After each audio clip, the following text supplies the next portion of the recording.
Pada kesempatan kali ini, Mimin bakalan nge-review sebuah alur cerita film bioskop terbaru yang berjudul Ipar Adalah Maut, yang dirilis tahun 2024. Kisah Ipar Adalah Maut bermula dari hubungan harmonis Aris dan Nisa, pasangan muda yang baru menikah dan memiliki seorang anak perempuan. Keluarga kecil itu tumbuh bahagia dan harmonis dengan kasih sayang Aris sebagai suami dan seorang ayah yang bertanggung jawab dan paham agama.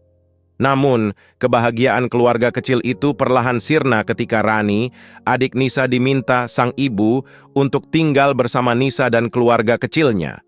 Awalnya, Nisa menyambut kedatangan adiknya dengan baik. Hal itu dikarenakan ia berpikir kehadiran Rani akan menambah keceriaan dalam keluarga harmonisnya.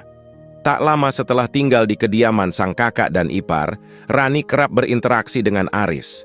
Kedekatan keduanya pada akhirnya mengakibatkan perubahan sifat Aris menjadi cuek dan dingin pada Nisa. Jadi bagaimanakah kelanjutan ceritanya? Tanpa banyak spoiler di awal, langsung saja kita masuk ke pembahasannya. Film ini diawali dengan memperlihatkan Nisa yang sedang menyambut seorang dosen bernama Aris di rumahnya. Saat itu, Nisa menjamu Aris dengan kue yang telah ia buat sendiri. Lalu Aris yang mencobanya, merasa keheranan karena kue buatan Nisa yang sangat enak. Ia lalu menyarankan kepada Nisa agar sebaiknya membuka toko kue saja. Aris juga bersedia akan membantu Nisa dalam memulai usaha miliknya. Aris merasa suka sama wanita yang hidup mandiri, sama seperti sosok ibunya sewaktu beliau masih hidup. Nisa yang mendengar itu pun tersanjung, dan benih-benih asmara di antara keduanya pun mulai tumbuh. Singkat cerita, Aris pun ke rumah ibunya Nisa, dan mengatakan niatnya di mana ia ingin mempersunting Nisa. Dan pada akhirnya, acara pernikahan mereka berdua pun akhirnya terlaksana. Scene kemudian berpindah di beberapa tahun kemudian, di mana Aris dan Nisa kini dikaruniai seorang anak perempuan yang bernama Raya. Saat itu, Nisa sedang mengajarkan anaknya mengaji.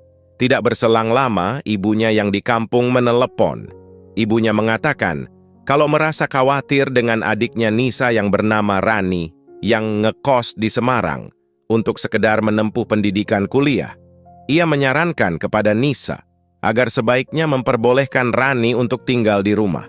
Mendengar saran dari ibunya, seketika ekspresi Nisa pun langsung berubah. Ia kemudian ke kamar dan memberitahukan perihal itu kepada Aris.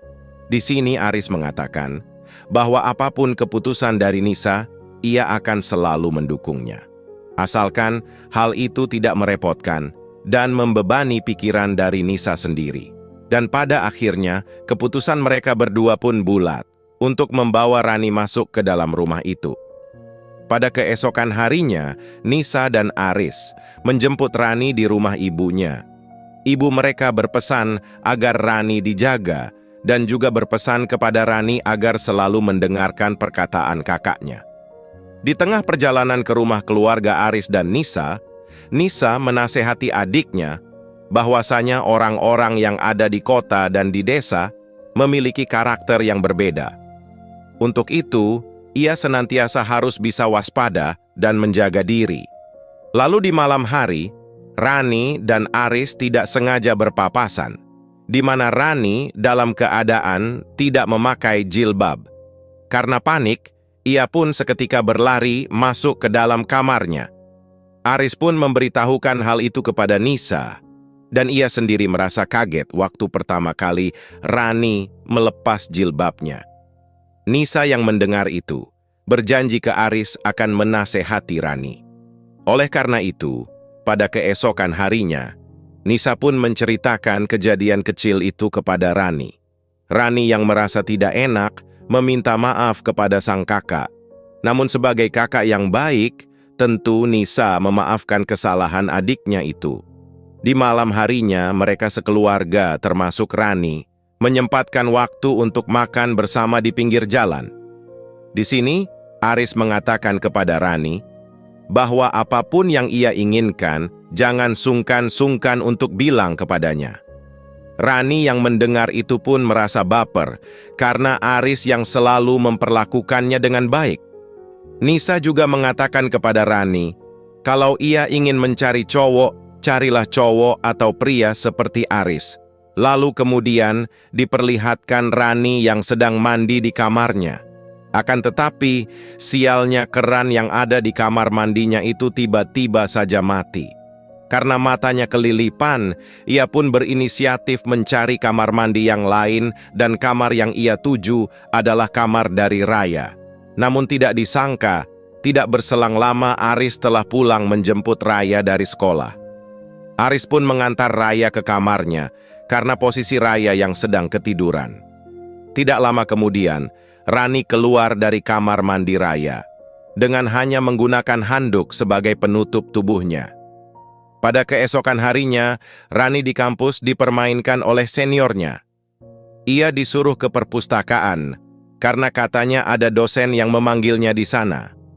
Akan tetapi, sesampainya di sana, ia ternyata dijebak oleh para anak-anak kampus yang berotak mesum.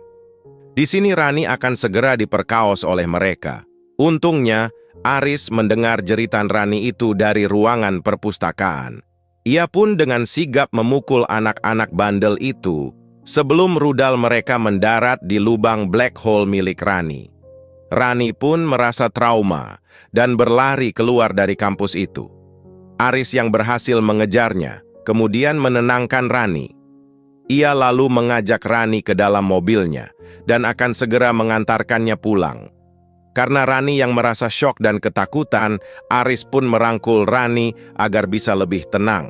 Namun di sini, mereka berdua tidak sengaja bersenggolan mulut, dan akhirnya silaturahmi mulut pun tidak sengaja terjadi di antara keduanya.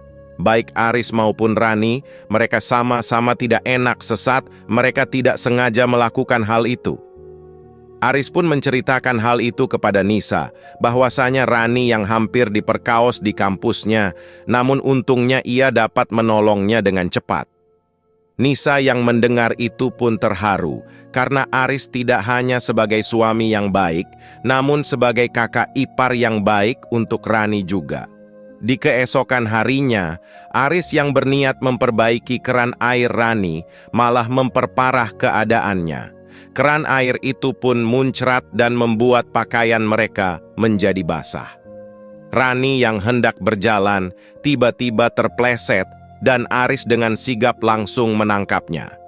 Karena perasaan keduanya sudah mulai suka sama suka, akhirnya mereka pun melakukan silaturahmi mulut dengan keadaan sadar dan tidak disengaja lagi. Di keesokan harinya, waktu Aris ingin pulang, ia menemui Rani dan berniat untuk mengajaknya ke suatu tempat. Sementara itu, Nisa mendapatkan sebuah rejeki di mana ada seseorang yang ingin Nisa agar membuka cabang baru di Jogja. Ia berniat meminjamkan rumah yang tidak kepakai di Jogja agar ia bisa mempergunakannya untuk membuka cabang baru toko kuenya itu. Di sisi lain, Aris ternyata mengajak Rani untuk check-in hotel untuk belajar masalah praktek reproduksi. Dan pada akhirnya, mereka berdua pun terlibat dalam sebuah hubungan terlarang. Beberapa hari kemudian, Nisa pun akhirnya pamit ke Jogja untuk urusan membuka cabang baru toko kuenya itu. Ia berpesan kepada Rani, selama ia di Jogja, ia harus selalu melayani Aris. Setelah Nisa pergi, mereka berdua pun semakin leluasa untuk bercocok tanam. Dimulai dari di dapur, hingga mereka berdua melakukannya di kamar Aris dan juga Nisa. Namun pada malam itu, Nisa akhirnya pulang, namun tidak mengabari Aris terlebih dahulu. Sementara itu, Aris dan Rani masih sibuk untuk bergenjot, tanpa tahu kalau Nisa ternyata telah pulang. Dan setelah Nisa masuk, ia pun melihat kalau ternyata Aris telah tertidur. Nisa yang saat itu mengganti pakaian, tidak menyadari kalau Rani diam-diam keluar dari kamarnya. Lalu pada suatu hari, Aris dan Rani kembali melakukan hubungan terlarang itu di hotel. Nisa kemudian menghubungi Aris dan menyuruhnya untuk menjemput Raya yang pulang sekolah. Namun, Aris beralasan kalau ia lagi sibuk, karena masih ada kelas yang belum selesai. Nisa pun memahami itu, dan menyuruh suaminya untuk menyelesaikan kelasnya saja. Sementara Raya, ia sendiri yang akan menjemputnya. Saat akan menutup telepon itu, rupanya Aris tidak menekan tombol off-nya sama sekali. Nisa pun pada akhirnya mendengar semuanya, dan sekarang mengetahui kalau Aris telah berselingkuh dengan Rani, alias adiknya sendiri. Saat Aris pulang, ia akhirnya mendapatkan nyanyian merdu dari Nisa.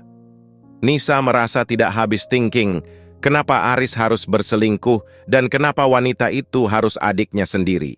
Nisa merasa tertipu karena ia mengenai suaminya itu sebagai sosok yang baik dan juga alim. Nisa pun membabi buta dan menghancurkan semua perabot yang ada di dalam rumahnya. Ia juga kemudian menemukan gelang Rani yang ia dapatkan di bawah kolong ranjangnya. Nisa pun lalu kembali ke kampung halamannya dan melabrak Rani di sana. Ia sangat kecewa kepada Rani yang tidak tahu terima kasih kepadanya. Ia sudah diizinkan masuk di dalam kehidupannya, namun ia justru menghancurkan rumah tangga kakaknya itu. Dan karena kejadian itu, akhirnya ibu mereka mengetahui hal itu. Ibu mereka sangat syok dan akhirnya jatuh pingsan. Dan tidak lama kemudian, ibu mereka pun meninggal dunia. Dan film pun selesai. Oke guys, mungkin cukup sekian. Jangan lupa like, subscribe, dan berkomentar sebanyak-banyaknya untuk request film terbaru ke depannya. Akhir kata, sampai jumpa di video selanjutnya.